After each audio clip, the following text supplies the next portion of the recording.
Hi, everyone. Welcome to Entrepreneurship by Design with Dr. C. I'm so glad you're here today because I have a great guest with us, Sandra Nomoto. The content doctor, Sandra Nomoto, is award-winning content writer and editor for cruelty-free businesses. She also offers a suite of services for authors. Launching her career in the public relations industry, she ran Conscious Public Relations Inc. for over a decade. Sandra authored The Only Public Relations Guide You'll Ever Need in 2019 and Vegan Marketing Success Stories in 2022.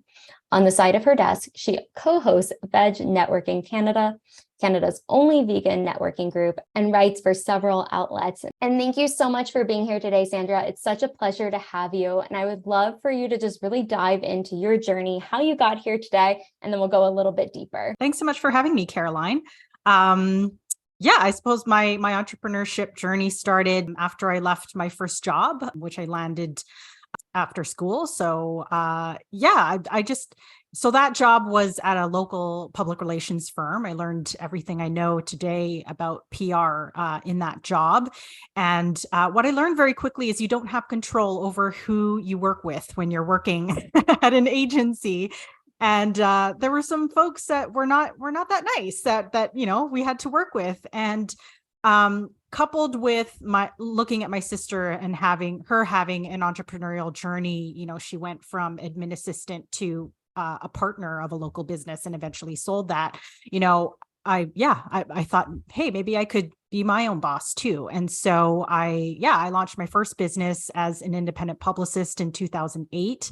I rebranded that to Conscious PR, and then over the years added folks to my team. And so ran like a little virtual PR agency working from home. And then I closed that business in 2018. And that was also the same year that I went vegan, which was a big goal of mine, personal goal of mine for many, many years. And so for about a year and a half, I was sort of figuring out what my next career path was going to be. I didn't think that I wanted to stay in marketing. But I sat down to meditate at the end of 2019 and got that booming intuitive voice that I get every now and then. And, it said, you're vegan now and you're going to be writing forever, whether it's personally, professionally, and put those two things together. So right at the start of 2020, I threw a service page up on my personal website and just tapped into my network and asked, who do you know who runs a cruelty-free business that needs help with their content? And that was the start of the business that I run now as the content doctor. So primarily I help vegan businesses with their written content.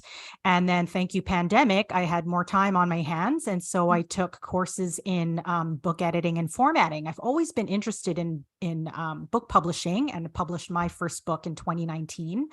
I thought to myself, books are the longest piece of content one could work on. So now my other bucket of clients are authors who need help with various stages of getting their book published.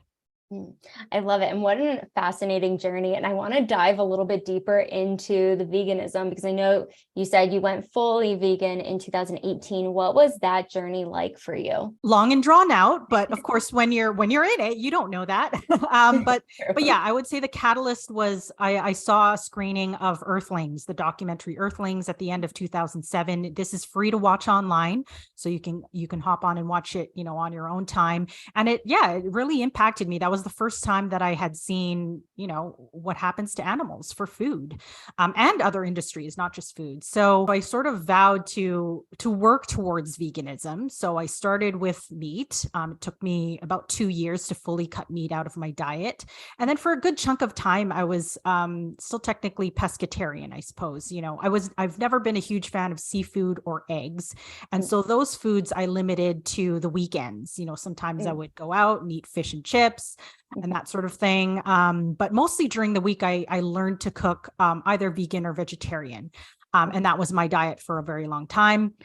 Then my husband and I went on our honeymoon to New York City in 2017 and ate at Iron Chef Morimoto's restaurant. It was the best. I had the best seafood meal of my life. And I told myself, it's not going to get any better than this. So I may as well leave on a high note. And so that was my last seafood meal. And from there, the last thing was dairy. So, pizza and ice cream, some of my favorite foods. And I come across a lot of people who, are vegetarians because they find it difficult to give up dairy or cheese. But for me, it was for health reasons. And so for many, many years, unrelated to my dietary transition, I've had, an undiagnosed digestive condition that involves, bloating, acid reflux, sometimes vomiting, and my health team has not been able to figure it out. So I just had this really bad bout of acid reflux in the middle of the night in 2018. Went back to my naturopath and I said, I need more answers. And she said, let's try a food sensitivity test. So I took this test, found out I was sensitive to dairy, among other things. And I've later learned that dairy, most people of color are actually intolerant to dairy in some way. And so, so I cleansed, these foods from my diet for 4 months. And then it came to the end of that and thought, well, I did without dairy for 4 months. So I guess I can do it forever now. And so that's sort of the date that I count from. So it's been just over 5 years now. Thank you for sharing that. And it's just so interesting too, because I know when I lived in LA, it was definitely starting to grow in the community of being vegetarian and vegan. It was more of like a trend, but I think a lot of people now, it's like health reasons, are really understanding too how food affects us, how it affects everything, especially what you were saying with your digestive system. I can definitely relate to that because it was partly why I gave up a lot of dairy. I still sometimes will have ice cream or things like that, and it does affect my stomach. But being able to really focus in on the health piece, because I think a lot of people don't even know that they have a food sensitivity, they might not connect that. But I'm so glad that you're able to find the right doctors to help you really understand what was best for you and your health journey. And I'm curious because I do see more restaurants now that have options for vegetarian and vegan. What has the vegan scene look like where you are in Vancouver? Yeah, it's pretty good. Yeah, in terms of dining out, most restaurants have options, which is great. We don't have too many vegan only restaurants, but I think for the most part, folks are pretty inclusive. It's not difficult to find options when you eat out. In terms of the community, I think we've got a great community here. There are lots of folks involved in activism, and then I have online groups that I stay in touch with, and which is great because they're always sharing the coolest dish, at whatever restaurant or bakery. And so I'd say Vancouver's a pretty vegan friendly place, and same for across Canada. All of the major cities, I think, have their own communities. I can't say, too much for the rural areas, but certainly in the major cities, you'll be fine. Awesome. I'm always just curious about other areas too. And I'm so curious because I know with the veganism and everything that you've written so many books and things along those lines and helped so many businesses in particular around everything when it comes to sustainable living and social impact and things along those lines. What has been your experience in the social impact, sustainable business world? And what do you think are some of the topics or issues that these communities aren't discussing enough? Yeah. So for that, I'll talk about my Conscious PR days. So with that agency, when I rebranded to Conscious PR, my goal with that name, changing my company name, was to attract more socially and environmentally responsible businesses, because I was moving more in that direction in my personal life and really wanted to try and live out those values in my work. And so, I certified our agency as a B Corp twice, and was as involved as I could be in that community. And then, members of 1% for the Planet. And I went to, many of the Social Venture Institute conferences, was really trying to network in that space. And so closing that company and then now starting this business as a vegan, what I've found is that a lot of companies in the social impact space are very sustainable minded, but they don't always take into account the impact of animals. And so if your business, involves animal consumption in some way, that's not a very sustainable initiative. I'm sorry to say, this stuff requires use of resources. And so that's what I find these folks in social impact are not talking about enough. I mean, some of them certainly are. There's a good handful of B Corps who are vegan companies, but just that conversation I don't think has been talked about enough. Yeah, no, because I don't think it is either. I don't hear about it a lot. That's why I wanted to ask and kind of dive into that. And I know you have written now two books, the one that you mentioned, and now you have a new one as well. I'm curious, what has been that process of self-publishing? If somebody is interested in maybe going about that process, what was that process like for you? Yeah. So my first book, which is called The Only Public Relations Guide You'll Ever Need, I wrote that before I closed Conscious PR. So when I closed the business, I thought to myself, I've written this book. Do I still want to put it out there? And I've always wanted to be an author. So I decided, okay, let's just do it. And that gave me some good experience releasing my book on Amazon KDP. So I got that experience in what it's like to self-publish. Now with my second book, Vegan Marketing Success Stories, I knew that I didn't want to just release it on Amazon, because I know a lot of folks are sort of anti-Amazon. And so I thought, okay, I have to use a different platform for those other folks. And so I was going to go with Ingram Spark, which is arguably, probably the most popular self-publishing platform. But the only thing is they don't use vegan ink. And that was really important to me. And so I ended up going with Lulu, which is a certified B Corp. They've been around for 2 decades. They use vegan ink, and put out a really high quality book. So I'm really happy with that. With how it turned out. But yeah, I really wanted this book to be done properly. Like, I didn't promote my first book as much because I wasn't running a PR company anymore. And so, with this book, it's a little bit different in that I had contributors. And so I have 47 contributors to the book who shared their marketing stories. And then I pulled another few dozen examples online and got permission to use those. So in this book, there's upwards of 100 vegan businesses mentioned. And then I really went to town with the marketing. So I hired a marketing strategist to really help me plan out 3 months worth of content, because of the number of businesses that are mentioned in my book. I couldn't even wrap my head around, like, what do I post on social media and when? So she really helped me form this strategy, which I continued on for 4.5 months. And then I did my own publicity. So reaching out to podcasts and media like this who might want to talk about the book. And so it's really been now almost a 1.5 year process from conception to where we are today. But that's what it takes to put a book out there, especially if you're self-publishing and you don't have the support of a publishing house. You really have to, you're responsible for every step of the way. So.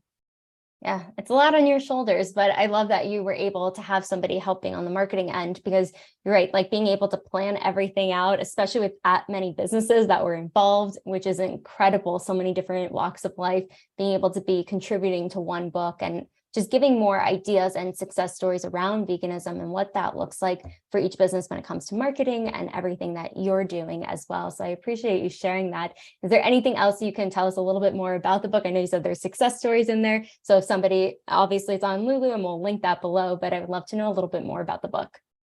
Sure. So it's a very practical marketing guide. So anybody who's even just remotely interested in marketing, I hope you can pick up this book and just learn about all of the different tactics that are possible for a business.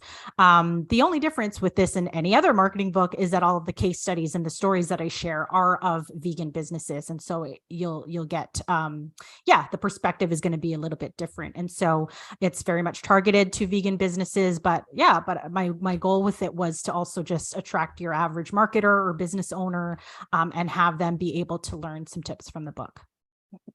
Absolutely. And with even just writing the book, I know you said you always wanted to be a writer, author. That was something that was always there. What was the drive to start even like your first business with a PR? How did you decide, okay, I want to turn this into something more than working for somebody else and now starting your own business? I mean, they say ignorance is bliss, and that's exactly what it was for me. If I knew how hard, the journey of being a business owner would be, I might not have started it. But it was just because I saw my sister running her own business, and my intuition told me, if you apply at another PR firm, you don't have control over the clients you work with. And so I just didn't want to repeat that same experience from my first job. And so I just launched my own little publicity business. In the first few years, I would say I worked for a lot of fun clients, but they weren't really resonating with my values. And that's why in 2012, that's when, again, my intuition just gave me the name Conscious PR. And I went, wow, like what a powerful name. And nobody had taken it as a domain. And that's when I knew like, okay, let's try this out. And I actually put up a separate website. I tested it out before I learned, potential clients were really resonating with that. And then I officially changed my company name over. I love that you listen to your intuition too, because sometimes we can ignore it or like push it down saying, well, no, I'm going to focus on this. But I love that you were able to listen and allowing yourself to test it out, because that's a huge part of when you're starting a business, you test things, not everything's going to stick, and that's okay. But being able to ride the coattails of, okay, this makes sense. I'm like testing it out. I'm getting feedback and people are resonating with it, even though, like you mentioned, you had fun clients, but they weren't really your ideal clients, it sounds like, in the beginning. And that's part of it. That's part of when you're building a business. And I'm curious, as you once you closed that business and started your second business, what were some of the obstacles that you were facing as you started to build more of the Content Doctor? I was really lucky to land my first few clients. Again, I attribute it to the network that I built from my previous business. So even though you close a business, always remember you've got contacts that you, like all these thousands of connections that I have on LinkedIn. And that was really valuable. I also just put out, I posted in a couple of the vegan groups that I say I belong to on Facebook. And I said, hey, I need more experience in email marketing. I'm willing to write up an email or two for you in exchange for testimonial. So I did a little bit of pro bono work in the beginning too, just to build up my portfolio, my writing portfolio. And I was just really lucky. So the client that I was doing admin for that year and a half between the two businesses actually co-founded a different company and wanted to start an online magazine to complement that business. And so she reached out to me and said, do you want to edit this magazine that I'm starting? And I went, I don't know how to do that, but yes. And that was a great opportunity. And that was a client, ended up being a client for 2.5 years. And so I started off really strong in 2020, despite the pandemic. It was actually my most successful financial year. And I'm trying to build my business back up to those numbers actually. But yeah, I said, as I said, during the pandemic, I took courses that helped me, launch services for another market. So I would say that's been really helpful. And yeah, I find it's still a lot of up and down. I'm still trying to always secure steady clients who can pay on an ongoing basis rather than, say, oh, I just need your help for this one project, because those are always going to come and go. I would say, I'm really lucky that in the first few years I was pretty financially successful. And now I'm trying to figure out just that balance of that service model. So having a few higher ticket clients and then figuring out what my passive income model is going to be. I've thought about maybe turning my second book into a course, but I know that takes a lot of work. And a few folks have said, I would buy a course, but right now my intuition is not telling me to work on a course. So I'm sort of feeling things out right now and figuring out what that balance of the model is. Yeah. And I appreciate your transparency with that, because a lot of people might say, yeah, like the success and all of those things, but there are bumps in the road and those obstacles.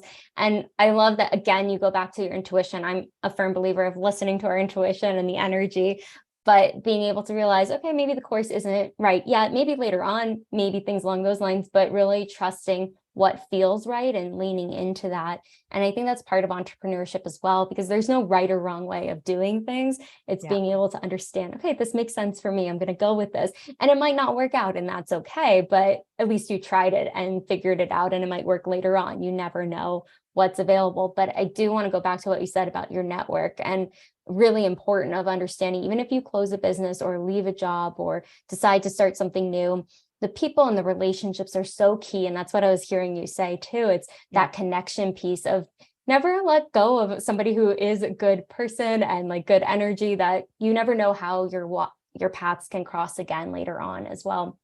So I just wanted to comment on that, because I think that's really vital in this journey. But I think even going to just what you did in that process of being able to build your business and I've heard from a lot of entrepreneurs, especially in the pandemic. 2020 was like one of their most financially successful years because, especially being online, I think that just really helps be able to get out there and writing, and more people were online reading things and getting more in tune with whether it was veganism or anything else of just what felt right for them, or even content creating.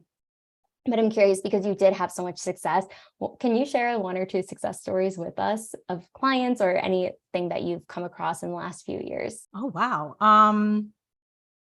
Yeah. So again, but the first one of the first clients I launched with was an online magazine. It's sort of it's on hiatus right now, but it's called True Haven, TRUHAVN.com.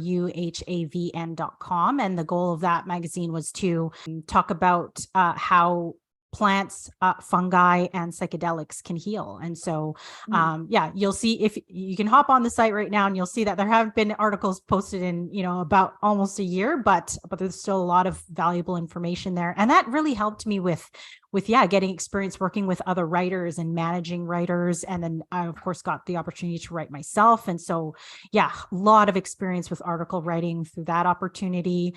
Another cool client that I've worked with is a vegan bakery called Bread, BRED, in Whistler. So just about 2 hours north drive from where I am in Vancouver, BC. And they're Whistler's only plant-based bakery. And they certified as a B Corp last year. And later this year, they'll be releasing their first cookbook. So super exciting things happening there. I'm so sad to say I haven't even tried their products because I haven't been able to visit them yet, but I was helping out with their email newsletter and then also blog writing. And so that was cool because, you can only talk about vegan or plant-based baked goods so much. So with Whistler being a very tourist town, so they're known for, Whistler is one of the best mountains in Canada for skiing and snowboarding. And so bringing in topics like that, vegan skiers and snowboarders and like events to do in Whistler, and bringing in those keywords as part of their blog, like that was a really cool experience too. Well, thank you for sharing those. And it's so interesting too, because the conversation isn't something that's talked about a lot. And you're right, like how can you talk more about veganism or how you can go about that? But I think it's just getting creative. And I mean, you're the content doctor, so I trust that and then just even with your journey, I would love to know maybe just 2 or 3 tips of your entrepreneurial journey that have been so successful or so helpful in this process that would be helpful for others to hear. Yeah, I would say, don't be afraid to niche down, or at least try that. So, when I started, folks were like, oh, you're only going to work for vegan businesses. So in the first 2 years, that was my goal, to try and build up this client roster. And because I was so successful, I said, at the start of 2022, I said, you know what, this is going to be my criteria going forward. The business must be vegan. It doesn't need to be vegan owned, so long as the business products, services, etc., are not bringing cruelty. And that's the way that I am able to bring my personal values into my work. And I'm very fortunate that I can do that. The other thing is getting support. As I said, I was very fortunate to have an existing network from my first business, but I was targeting a new clientele. So folks who either are vegan and run businesses, or others who happen to run a cruelty-free business. And so I did a lot of networking online. I tested out a vegan business tribe membership. So this is a global community the founders are in the UK, but it's open to any vegans around the world. Vegan Mainstream is another one in the US. And then I got the opportunity to join a vegan networking group here in Vancouver, which I worked my way up to co-host. So now I co-host the group, and we're open now to Canadians across the country who are vegan. And so I've gotten a lot of work opportunities through that group. And so I think it's super important to again build up a network, whether you're niching or not, but for me, it's happened to work. And then also get support when you need it. Nobody runs a business alone, whether it's a coach, mentor, a mastermind group, or just your peers. It's so important to get that support when you need it. We've talked a lot about intuition, and I've certainly used mine throughout the years, but sometimes you get these dark cloud moments when you're not getting any intuitive hits, but something has to change. And it's I imagine like this dark cloud over, and then you just kind of have to like figure out how to open it up. So you let that creativity and that intuition in. And I think, yeah, looking for support is a big part of that. It's been, for me at least. Yes. And you're right. Like that dark cloud can be really unfortunate and you want to move it away. But I think too, it goes back to having somebody in your corner, whether it's a mentor, coach, just support group, mastermind, anything along those lines can really just take you away from that dark cloud and like kind of see the light a little bit more of what's going on. And I think it's so key in this process because it's a very lonely journey, but it doesn't have to be.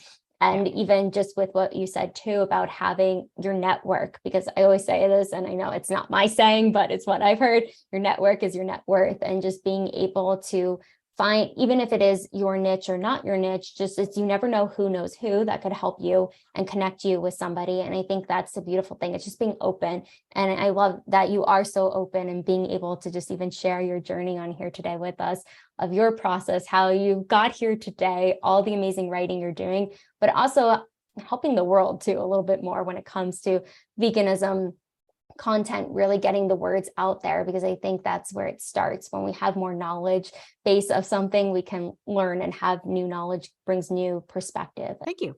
Yeah, of course. Well, thank you so much, Sandra, for coming on. I would love to know, where can people find you, use your services, and also find your book? I'll link everything below, but if you could let us know too.